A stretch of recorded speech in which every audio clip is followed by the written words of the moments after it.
One of the greatest mysteries in business and in all kinds of organizations is how ideas happen, how things happen and result in a company or an organization taking a new direction. This used to be a great mystery to me.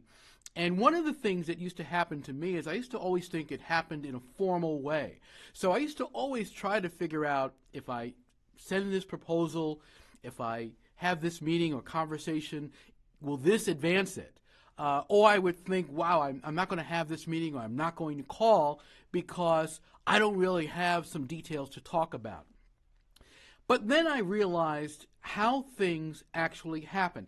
And that's what I want to talk to you about here, because I'm hoping that you are not putting yourself at a disadvantage because you think you don't have enough to make an idea progress or to do a deal with someone or to make something happen that might not be an idea that isn't fully developed. You know, ideas happen as a result of the energy of people coming together. It's a result of conversation. It's a result of being in a situation or in an environment where ideas surface and thoughts surface and questions surface. And as a result, someone says, wow, wouldn't it be great if we did X, Y, and Z? Or maybe I can connect you with someone. Or have you ever thought about using that for a particular situation? I remember a couple of months ago, I was sitting having breakfast in a breakfast place one morning, and there was a couple across from me, and they were having a conversation. And one of the I think it was a gentleman who said, you know, I need someone to help me with a particular thing. And I said to them, I said, you know, excuse me, but I just overheard you mention some kind of need that you have, and you know, I'm sorry for interrupting you, but I know somebody who can solve that problem for you. And the fellow said, hey, why don't you sit down and have a conversation? Well, we wound up having a conversation, and I went through my phone and I came up with a number for him and recommended someone to him.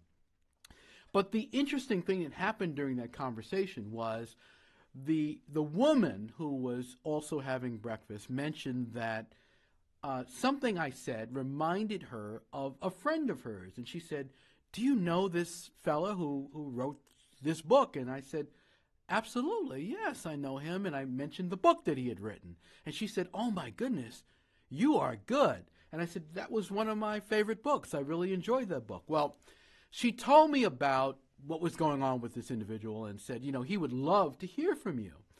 And I got her number, and she sent an email to her friend, and we communicated. And I wound up connecting with someone who I've always admired, who I've always been interested in having a conversation with. And it was just as a result of me getting up and deciding that I was going to interrupt them, so to speak, and ask them about what they were saying and give them a recommendation. And we wound up in a conversation. I had a conversation with this individual that I had known about. He's actually an author I had known about for a long time.